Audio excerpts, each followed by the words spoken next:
নরেন্দ্র মোদীর আব কি বার 400 পার স্লোগান ভেস্তে গেছে। লজ্জাজনক ইতিহাসও তৈরি করে দিয়েছে গেরুয়া শিবির। শুধু তাই নয়, মোদী লোকসভার ভেতরেই বলেছিলেন বিজেপি একাই 370 পেরিয়ে যাবে। কিন্তু সেই লোকসভাতেই মোদীকে যেতে হবে একক সংখ্যাগরিষ্ঠতা হারিয়ে। ফলে সরকার গড়তে মোদী শাহকে তাকিয়ে থাকতে হবে এনডিএ শরিকদের দিকে। এই সব কিছু সম্ভব করেছেন কংগ্রেস নেতা রাহুল গান্ধী। রাহুলের কাছে নাজেহাল হয়েও সরকার গড়ার ব্যাপারে আত্মবিশ্বাসী মোদী। তবে এনডিএ যে কেন্দ্রে সরকার গড়ছে তা নিশ্চিত করেছেন মোদী। ভোটের ফল প্রকাশের পর মোদী ভাষণে জোর গলায় বলেছেন, তৃতীয়বার এনডিএর সরকার গঠন নিশ্চিত। মানুষ পূর্ণ বিশ্বাস রেখেছে বিজেপি এবং এনডিএর উপর। কিন্তু মজার বিষয় হচ্ছে, মোদীর ভাষণে বিজেপির থেকে বেশি গুরুত্ব পেয়েছে এনডিএ। সময়ের করাল গ্রাসে এখন পরনির্ভর মোদী বারবার এটাই বোঝাতে চেয়েছেন শরিকদের নিয়েই সরকার গড়বেন তিনি। কিন্তু সরকার গড়ার অঙ্কটা কি এতটাই সহজ? মুখে সরকার গড়ার ব্যাপারে কথা বললেও মোদী শাহরা কি একটুও চিন্তিত নন? মঙ্গলবার বিকেলের পর থেকেই সর্বমহলে একই গুঞ্জন। বিজেপির বিরুদ্ধে লড়াই করার জন্য ঠিক 1 বছর আগে জোটবদ্ধ হয়েছিল বিরোধীরা। তৈরি হয় ইন্ডিয়া জোট। এবারের লোকসভা নির্বাচনে সেই জোটই লড়াই করেছিল দেশ জুড়ে। সেই জোটই এবার নির্বাচনে ধাক্কা দিয়েছে বিজেপি তথা এনডিএকে। মোদীর 400 পারের স্বপ্ন ভেঙে চুরমার করেছে তারা। ভোটের ফলাফল অনুযায়ী ইন্ডিয়ার ঝুলিতে রয়েছে 230 থেকে 235 আসন।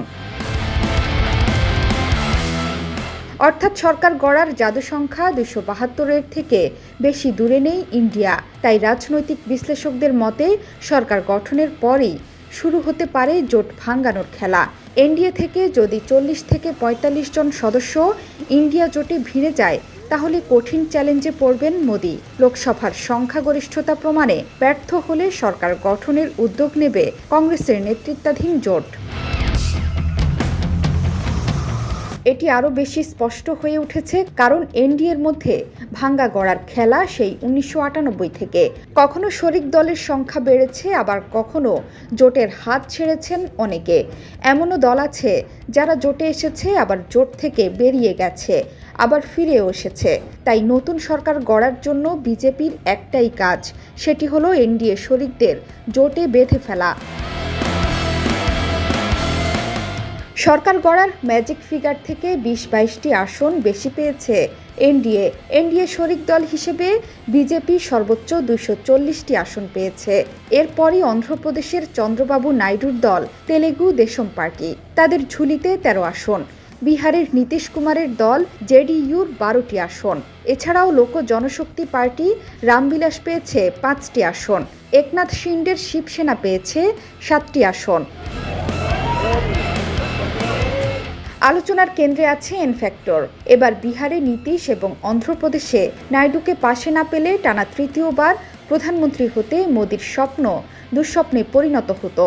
তবে অতীতে এই দুই দলের প্রধানের পাল্টি খাওয়ার উদাহরণ আছে।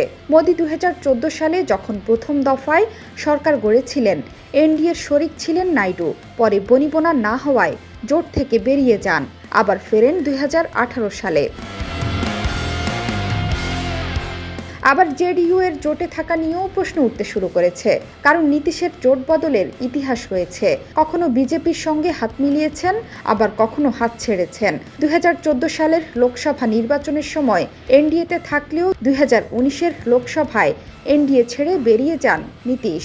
শুধু তাই নয়, বিজেপি বিরোধী জোট ইন্ডিয়া তৈরিতে বড় ভূমিকা রাখার পরও ভোটের আগে বেরিয়ে যান।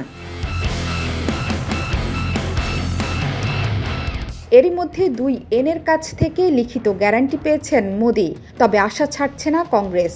দলটির প্রধান মল্লিকার্জুন খাড়গে বলেছেন, নাইডু ও নীতিশের কাছে বার্তা পাঠানো আছে, ইন্ডিয়া জোটের দরজা তাদের জন্য সবসময় খোলা।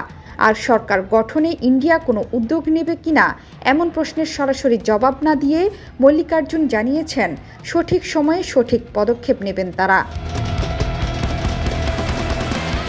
শরিকদের একরাশ দাবি দাওয়াকে সামনে রেখে সরকার গঠন করতে যাচ্ছেন মোদী। যেহেতু বিজেপির একক সংখ্যাগরিষ্ঠতা নেই, তাই এবার দর কষাকষিতে জোরও পাবেন না মোদী।